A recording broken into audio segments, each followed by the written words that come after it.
श्री कृष्ण आदि द्वारा दुर्योधन के वध की प्रतिज्ञा। वैशंपायन जी कहते हैं, पुरुष रत्न जन्मे जय पांडवों का वह अद्भुत एवं अलौकिक चरित्र सुनकर अंबिका नंदन राजा धृतराष्ट्र का मन चिंता और शोक में डूब गया। वे अत्यंत खिन्न हो उठे और लंबी एवं गर्म सांसें खींचकर अपने सारथी संजय को निकट बुलाकर बोले, तू मैं बीते हुए द्यूत जनित घोर अन्याय का स्मरण करके दिन तथा रात में क्षण भर भी शांति नहीं पाता। मैं देखता हूं पांडवों के पराक्रम असह्य हैं। उनमें शौर्य, धैर्य तथा उत्तम धारणा शक्ति है। उन सब भाइयों में परस्पर अलौकिक प्रेम है। देवपुत्र महाभाग नकुल सहदेव देवराज इंद्र के समान तेजस्वी हैं। वे दोनों ही पांडव युद्ध में प्रचंड हैं। उनके आयुध दृढ़ हैं। वे दूर तक निशाना मारते हैं। युद्ध के लिए उनका भी दृढ़ निश्चय है। वे दोनों ही बड़ी शीघ्रता से हस्त संचालन करते हैं। उनका क्रोध भी अत्यंत दृढ़ है। वे सदा उद्योगशील और बड़े वेगवान हैं। जिस समय भीमसेन और अर्जुन को आगे रखकर वे दोनों सिंह के समान पराक्रमी और अश्विनी कुमारों के समान दुस्सह वीर युद्ध के मुहाने पर खड़े होंगे, उस समय मुझे अपनी सेना का कोई वीर शेष रहता दिखाई नहीं देता। संजय, देवपुत्र, महारथी नकुल सहदेव युद्ध में अनुपम है। कोई भी रथी उनका सामना नहीं कर सकता। अमर्ष में भरे हुए माद्री कुमार द्रौपदी को दिए गए उस कष्ट को कभी क्षमा नहीं करेंगे। महान धनुर्धर वृष्णिवंशी महातेजस्वी पांचाल योद्धा और युद्ध में सत्य प्रतिज्ञ वासुदेव श्री कृष्ण से सुरक्षित कुंती पुत्र निश्चय ही मेरे पुत्रों की सेना को भस्म कर डालेंगे। सूतनंदन बलराम और श्री कृष्ण से प्रेरित वृषणिवंशी योद्धाओं के वेग को युद्ध में समस्त कौरव मिलकर भी सह नहीं सकते। उनके बीच में जब भयानक पराक्रमी महान धनुर्धर भीमसेन बड़े बड़े वीरों का संहार करने वाली आकाश में ऊपर उठी हुई गदा लिए हुए विचरेंगे, तब उन भीम की गदा के वेग को तथा वज्र गर्जन के समान गांडीव धनुष की टंकार को भी कोई नरेश सह नहीं सकता। उस समय मैं दुर्योधन के वश में होने के कारण अपने हितैषी सुहृदों की उन याद रखने योग्य बातों को याद करूंगा जिनका पालन मैंने पहले नहीं किया। संजय ने कहा, राजन, आपके द्वारा ये बहुत बड़ा अन्याय हुआ है जिसकी आपने जानबूझकर उपेक्षा की है। उसे रोकने की चेष्टा नहीं की। वह ये है कि आपने समर्थ होते हुए भी मोहवश अपने पुत्र को कभी रोका नहीं।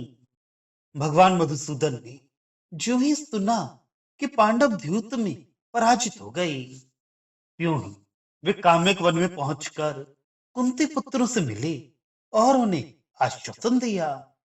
इसी प्रकार द्रुपद के धृष्टद्युम्न आदि पुत्र विराट, धृष्टकेतु और महारथी कैकेयी इन सब ने पांडवों से भेंट की। राजन, पांडवों को जुए में पराजित देखकर उन सब ने जो बातें कही उन्हें गुप्तचरों द्वारा जानकर मैंने आपकी सेवा में निवेदन कर दिया था।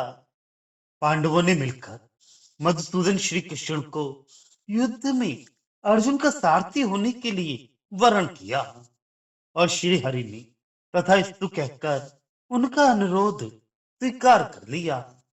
भगवान श्री कृष्ण भी कुंती पुत्रों को उस अवस्था में काला मृगचर्म ओढ़कर आए हुए देख उस समय अमर्ष में भर गए और युधिष्ठिर से इस प्रकार बोले, इंद्रप्रस्थ में कुंती कुमारों के पास जो समृद्धि थी तथा राष्ट्रीय यज्ञ के समय जिसे मैंने अपनी आंखों देखा था, वह अन्य नरेशों के लिए अत्यंत दुर्लभ थी। उस समय सब भूमिपाल पांडवों के शस्त्रों के तेज से भयभीत थे।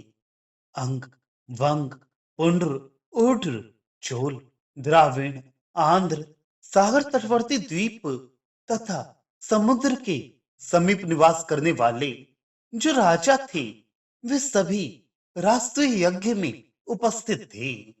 सिंहल, बर्बर, म्लेच्छ, लंका निवासी, पश्चिम के राष्ट्र, सागर के निकटवर्ती सैकड़ों प्रदेश, पहलव, दरद, समस्किरात, यवन, शक, हारहूण, चीन, तुषार, सेंधव, जागु, रामट, मुंड, स्त्री राज्य, तंकड़, कैकय, मालव तथा कश्मीर देश के नरेश भी राष्ट्रीय यज्ञ में बुलाए गए थे।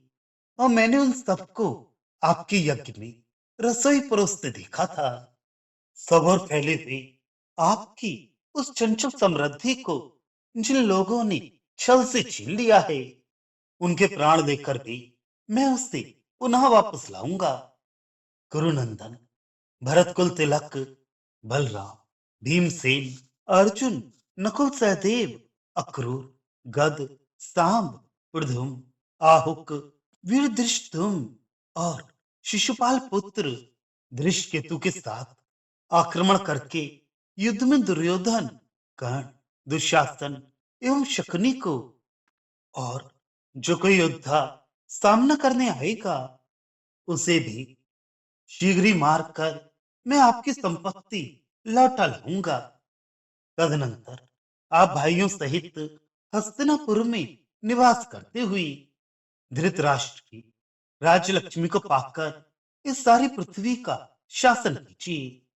तब राजा युधिष्ठिर ने उस वीर समुदाय में इन धृष्टद्युम्न आदि शूरवीरों के सुनते हुए श्री कृष्ण से कहा। युधिष्ठिर बोले, जनार्दन, मैं आपकी सत्यवाणी को शिरोधार्य करता हूं। महाबाहु केशव, 13वें वर्ष के बाद आप मेरे संपूर्ण शत्रुओं को उनके बंधु बांधवों सहित नष्ट कीजिएगा। ऐसा करके आप मेरे सत्य वनवास के लिए की गई प्रतिज्ञा की रक्षा कीजिए। मैंने राजाओं की मंडली में वनवास की प्रतिज्ञा की है। धर्मराज की ये बात सुनकर धृष्टद्युम्न आदि सभासदों ने समयोचित मधुर वचनों द्वारा अमर्ष में भरे हुए श्री कृष्ण को शीघ्र ही शांत किया। तत्पश्चात उन्होंने क्लेश रहित हुई द्रौपदी से भगवान श्री कृष्ण के सुनते हुए कहा, देवी, दुर्योधन तुम्हारे क्रोध से निश्चय ही प्राण त्याग देगा। वरवर्णी, हम ये सच्ची प्रतिज्ञा करते हैं, तुम शोक न करो। कृष्ण, उस समय तुम्हें जुए में जीते हुए देखकर जिन लोगों ने हंसी उड़ाई है, उनके मांस भेड़िए और गीध खाएंगे और नोच नोच कर ले जाएंगे। इसी प्रकार जिन्होंने तुम्हें सभा भवन में घसीटा है, उनके कटे हुए सिरों को घसीटते हुए गीध और गीदड़ उनके रक्त पिएंगे। पांचाल राजकुमारी, तुम देखोगी कि उन दुष्टों के शरीर इस पृथ्वी पर मांसाहारी गीदड़, गीध आदि पशु पक्षियों द्वारा बार बार घसीटे और खाए जा रहे हैं। जिन लोगों ने तुम्हें सभा में क्लेश पहुंचाया और जिन्होंने चुपचाप रहकर उस अन्याय की उपेक्षा की है, उन सबके कटे हुए मस्तकों का रक्त ये पृथ्वी पिएगी। भरत कुल तिलक, इस प्रकार उन वीरों ने अनेक प्रकार की बातें कही थी। वे सबके सब तेजस्वी और शूरवीर हैं। उनके शुभ लक्षण अमिट हैं। धर्मराज ने 13वें वर्ष के बाद युद्ध करने के लिए उनका वरण किया है। वे महारथी वीर भगवान श्री कृष्ण को आगे करके आक्रमण करेंगे। बलराम श्री कृष्ण, अर्जुन, प्रद्युम्न, साम, सात्यकी, भीमसेन, नकुल, सहदेव, कैके राजकुमार, द्रुपद और उनके पुत्र तथा मत्स्य नरेश विराट, ये सबके सब विश्वविख्यात अजय वीर हैं। ये महामना जब अपने सगे संबंधियों और सेना के साथ धावा करेंगे, उस समय क्रोध में भरे हुए केसरी सिंहों के समान उन महावीरों का समर में जीवन की इच्छा रखने वाला कौन पुरुष सामना करेगा? धृतराष्ट्र बोले, संजय, जब जुआ खेला जा रहा था, उस समय विदुर ने मुझसे जो ये बात कही थी कि नरेंद्र, यदि आप पांडवों को जुए में जीतेंगे तो निश्चय ही ये कौरवों के लिए खून की धारा से भरा हुआ अत्यंत भयंकर विनाश काल होगा। विदुर ने पहले जो बात कही थी वह अवश्य ही उसी प्रकार होगी, ऐसा मेरा विश्वास है। वनवास का समय व्यतीत होने पर पांडवों के कथनानुसार यह घोर युद्ध होकर ही रहेगा, इसमें संशय नहीं है।